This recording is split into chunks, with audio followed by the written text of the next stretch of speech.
Today we'll look at painting a soft coloured rose with 2 buds, a stem and leaves, and giving our arrangement some depth as well. We'll also use a flat brush. Mine's a 3/8 sable brush, but the name's rubbed off, so I can't really tell you what it is. I started by wetting my paper first.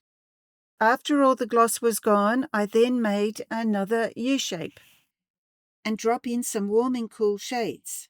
Dash of new Gamboge with a touch of permanent alizarin for the warm shade, then adding some ultramarine to the alizarin to make it a purply shade on the shadowed side, and then coming over to the pink side with some Quinacridone Rose and some buff titanium, which makes the colour softer, but I find also it makes the paint creamier. And this is where we start with our figure 8. The bottom of the figure 8 will actually be a highlight, so I won't be going right around the border. So here's first a blob at the top for the top half of the figure 8, and then a bit of a blank bottom half to the figure 8. And really, there's nothing more to do, but the foundations for our petal is there. And now on the other side, I'll use a bit more blue, and you'll get to see the whole figure 8 here. I always have to imagine the figure 8 and just think of that and work my way around the 8. I'm adding water to my purply mix to suggest some petals at the back. And now we can lift out some petals with my eradicator or a flat brush. Flat brushes are best for this kind of job. I'm purposely not following the reference photo because I feel it's easier to paint these roses without sticking too much to an actual photo. So lifting out some S curves along the 2 figure 8s, and see they're already coming alive. And then some C curves in the center of the rose. Because the rose is more of a side-on view, the center needs to be more of a flat oval shape rather than a circle. After rewatching the video, I realized the camera didn't pick up me wiping my brush of any picked up paint between lifts. This is important for cleaner lifting. And I'll just leave it like that for now, and we'll go on to the stem. I'll use a bit of ultramarine blue, a bit of lemon yellow, and I'm going to side load it with a bit of neutral tint. Now see here, if you use the whole flat edge of the brush, this is what you get, a wide stroke. And when you angle it, it'll get thinner and thinner and thinner. So it's good to keep this in mind when building the stem as it narrows towards the top of the rose. I'm going to glide my hand on the page in a slight zigzag motion, meaning just not too straight, and then eventually meet up with the flower head, either being broken or uneven. Because all I have to do then is drop some water here and there and it'll all blend in naturally. I've been looking at a lot of roses and I've noticed their thorns. Some are big, others small, and often they're a different color to the stem, which makes them even more interesting. So I'm using my flat brush and I've pressed it down to make a little line with the flat of the brush. And now with the corner of my brush, I can tease it out into a little triangle, which is the thorn. I can even add a bit more red to it. And I love it when the thorn bleeds into the stem. And if you add a few more drops of water in there, you can create some texture and interest as well. And don't worry if it's not perfect. I haven't seen a perfect rose out there. Now let's go over to the leaves. And again, I'm using my flat brush and pulling out a stem. I've noticed that leaves often grow in sets of 3. There's going to be a bigger center one and 2 smaller ones to each side. I'm using my flat brush to create a little zigzaggy edge to my leaf. And then when I pull it back to the base, I can create a nice vein as well. It depends if you're right-handed or left-handed, which way you'll prefer to do your leaf. You may start at the top or the bottom. Now, while the leaf is wet, you can actually go over it and you're not going to spoil anything or create any telltale drying lines. And if you go over with another leaf, you can then decide later which is going to be the overlapping one. And instead of pulling a line this time, I'm going to dot it. We can make it any kind of random shape like this. And that will later mean that that little part is folded up. See how you can't tell that they've been joined up? If you're interested in all the ins and outs of this tutorial, come over to school for a more comprehensive video and enjoy the 7-day free trial. Sometimes the leaf might just be flat like that.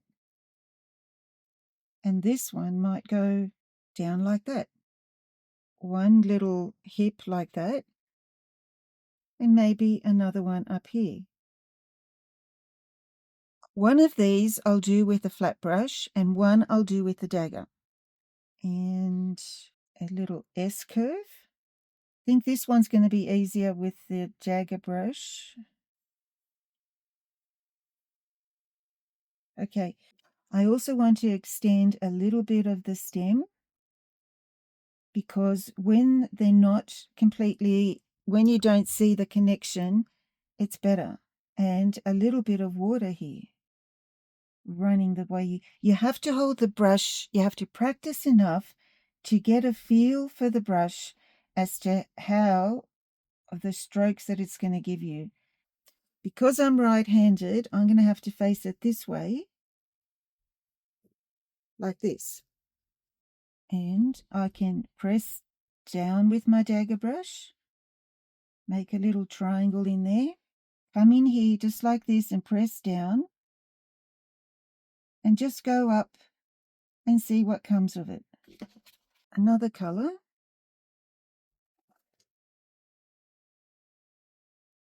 Mingle and mix. And I can come around some of these thorns on the bottom side. And then coming underneath the rose flower with some shadow and then some sepals with the dagger brush. It's easy to twist. We can put one on the other side too. And if the line is broken like this one, we're way better to just leave it. This one's going up and then coming down. That has to be the top bit, so I'm making it lighter. And if I take a little tiny bit of neutral tint and put it under there like this, now you can see that it's folding towards us.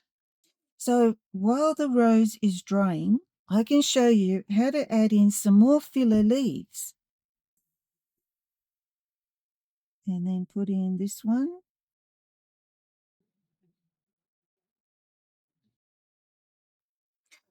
Now it's still not completely dry, but we can have a little bit of fun working out these petals. So before I mentioned that this was the figure 8. So let's just go over that and see how that works. Like that.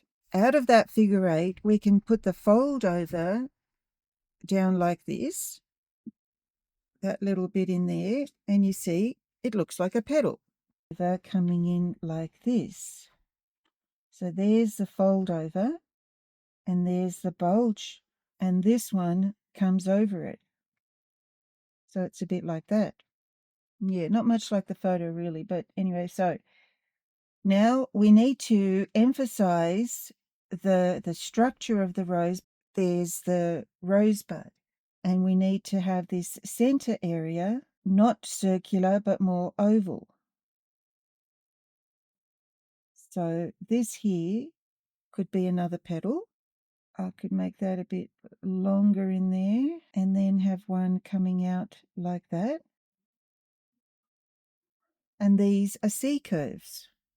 And then we could have this back one just sticking up a bit, and possibly this one is folding over a bit. And then I can mark these lines in with pencil.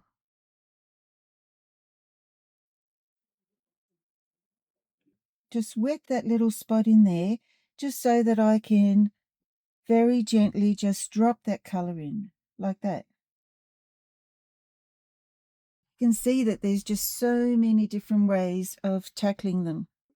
And I'll come down this way now, and I can make all this area this nice pinky colour. And then I'll be adding a little bit of dark to it. I really do like having some buff titanium in all this.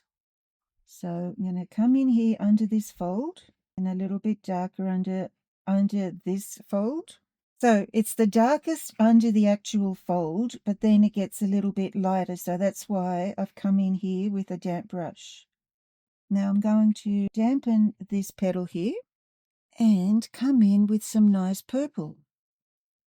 Put the darkest bit there and then just blend it out. A few of these shapes in here just to keep this on the straight and narrow, just like that.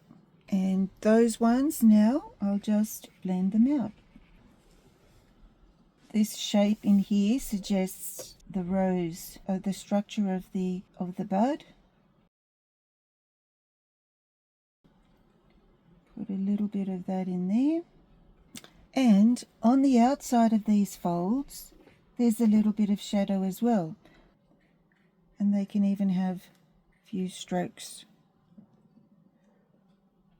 And down here, I'm going to wet this here.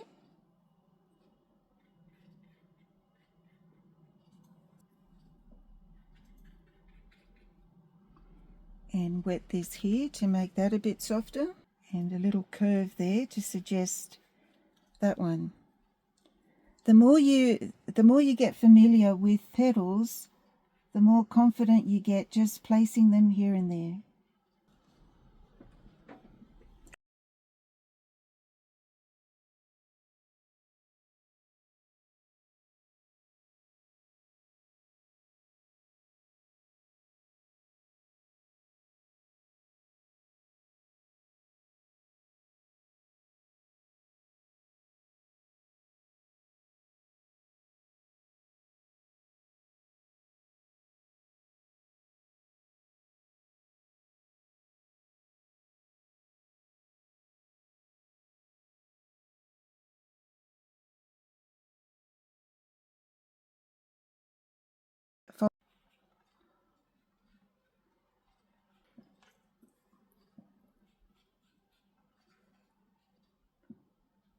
So I'm using water and just making this side lighter. That looks better. So we've covered a lot of territory today. We've constructed a rose using the figure 8 technique, which really helps with the convoluted petals. We painted a rose stem in a zigzag manner, which allowed for easy placement of thorns and leaves, and we did this with a side-loaded brush of neutral tint, and that gave us an instant shadowed side. We painted the leaves on damp paper, which allowed us to paint them on top of each other without telltale drying lines. We painted filler leaves in different tones to add dimension and depth, and 2 buds as well, experimenting with both a flat brush and our 1/4-inch dagger. A longer version of this video is available at school, as well as downloadable references and a traceable for you to use.